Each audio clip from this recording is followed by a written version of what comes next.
Show. It's the Baaaaahbra Show. Coming your way with a smile today. Down the humorous path with a lark and a laugh. It's the Baaaaahbra Show.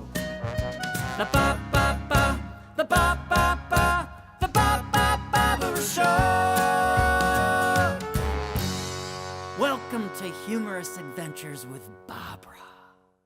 Well, welcome to the Humorous Adventures with Baaaaahbra. Today my topic is about cruises. I love cruises.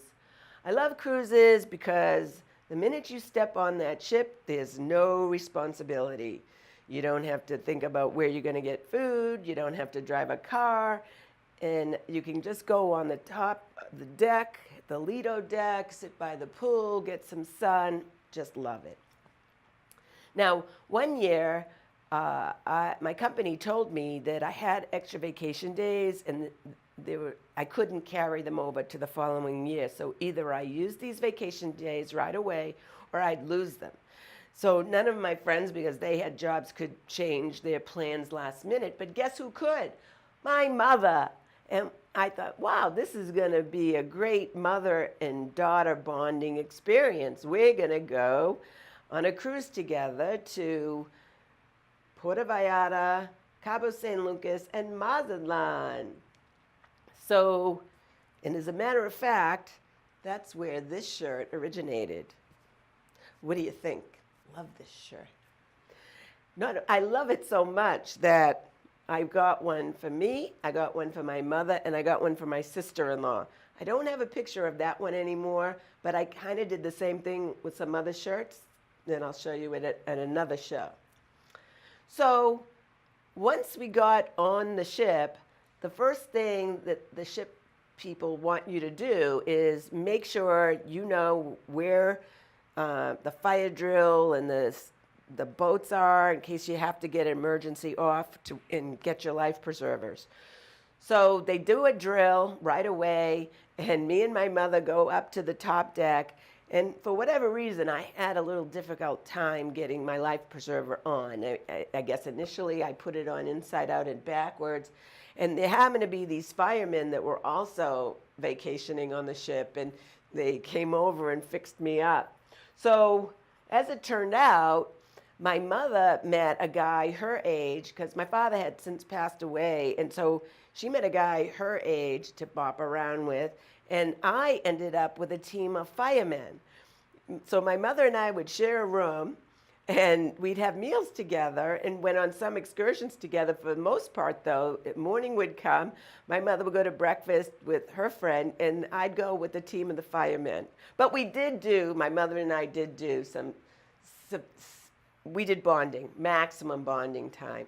So another thing that happened on the cruise, while I was with these firemen, I think one of the stops was Mazatlan. So I was with the firemen, and we went to this bar in Mazatlan, and we're dancing and, being a little crazy, and had some drinks. And this one long drink, I think it was like pina colada. And while you're drinking it, once you get close to the bottom, it says, warning. Some people may look more attractive than they actually are.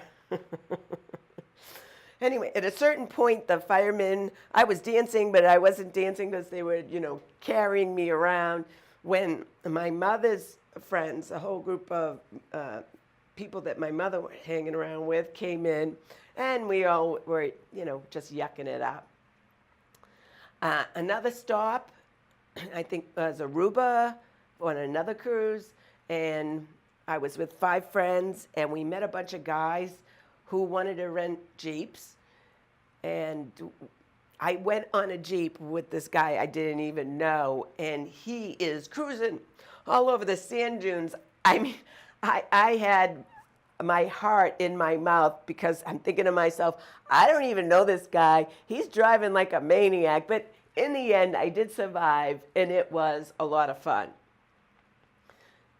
Now, I had set up what I thought was going to be a great first-class trip. And the reason it was a first-class trip is I travel a lot and I can keep my own points. So in a lot of cases, if I buy an economy ticket, I can upgrade myself to first class with my points. And I decided to use these points to go on another cruise with friends, and the cruise ship was going to depart from Miami. To make sure that I was there on time, my plan, as I was the only one from California of the 5 of us, was to fly the night before, get into a hotel, be in Miami, and then make sure we're on the ship by noon. It was about February. It was President's Day weekend, actually. I remember that because we would have never picked President's Day weekend.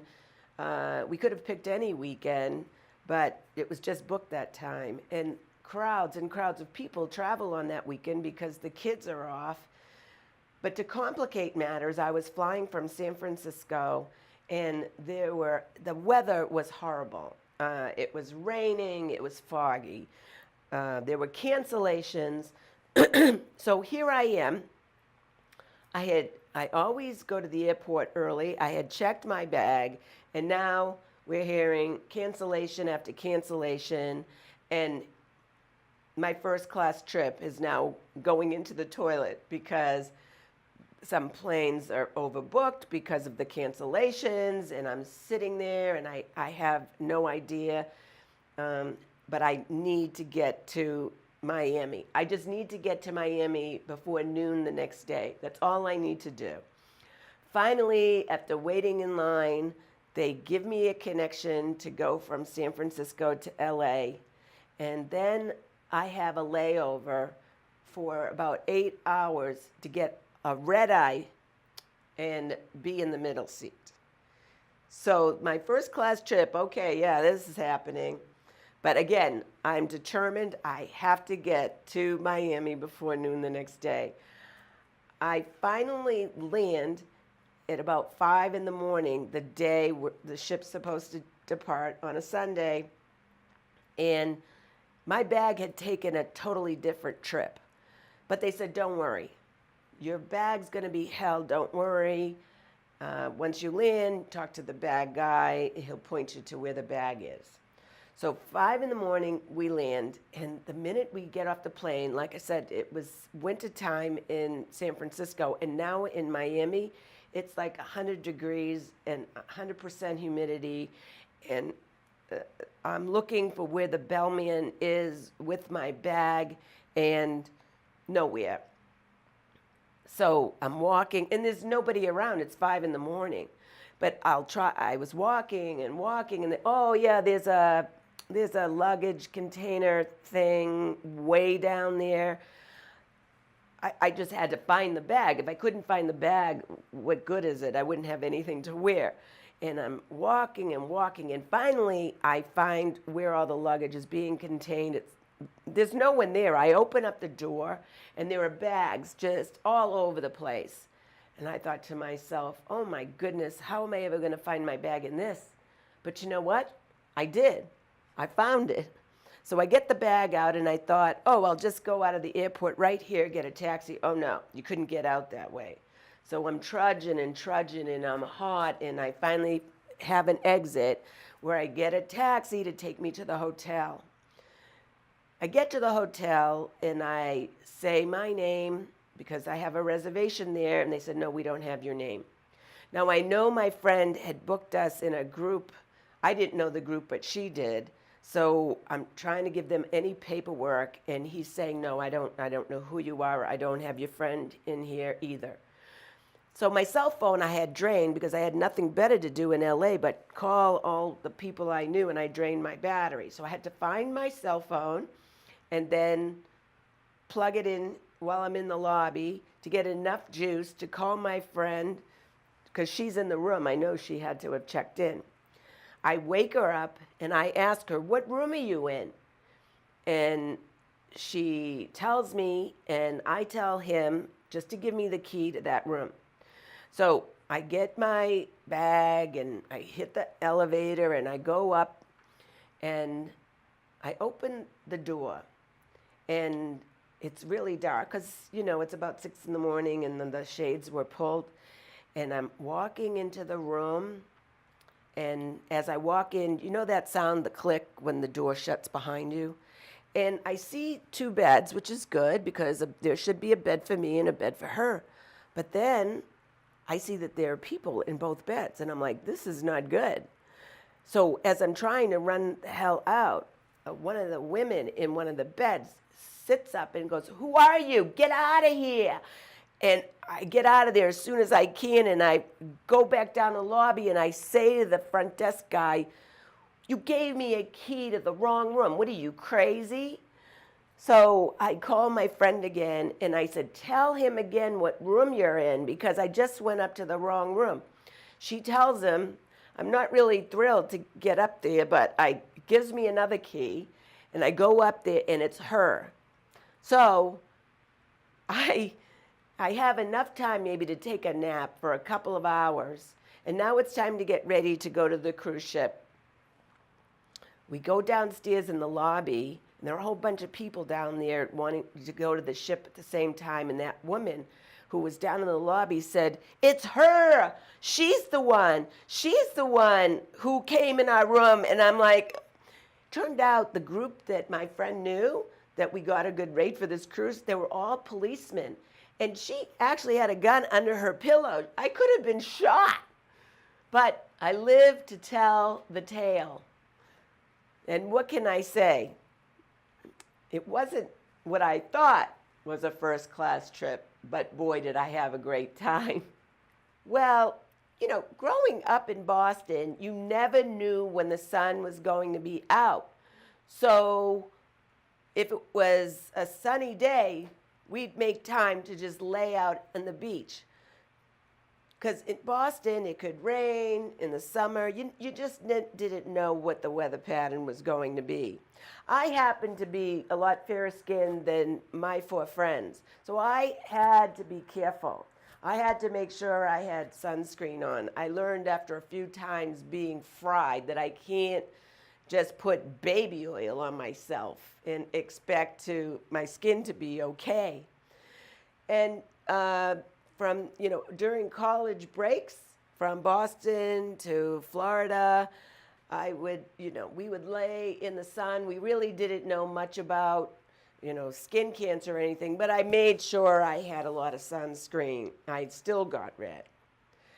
But one time I was meeting my friends for a cruise, my high school friends, and we were at the ship. We were on top of the Lido deck in our bathing suits decked out when I realized, oh, I forgot my suntan lotion. So I asked one of my friends for some suntan lotion. And I'm lathering all up and everything.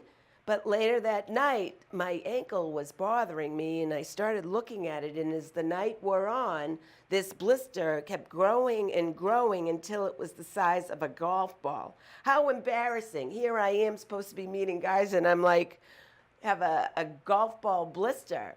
People were saying, "Oh, you should stab it." I'm like, get away from me, no. So for the whole cruise, I'm walking around with a golf ball blister.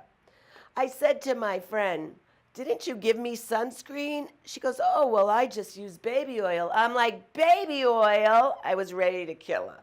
Thank you for joining me on the Humorous Adventures with Baaaaahbra.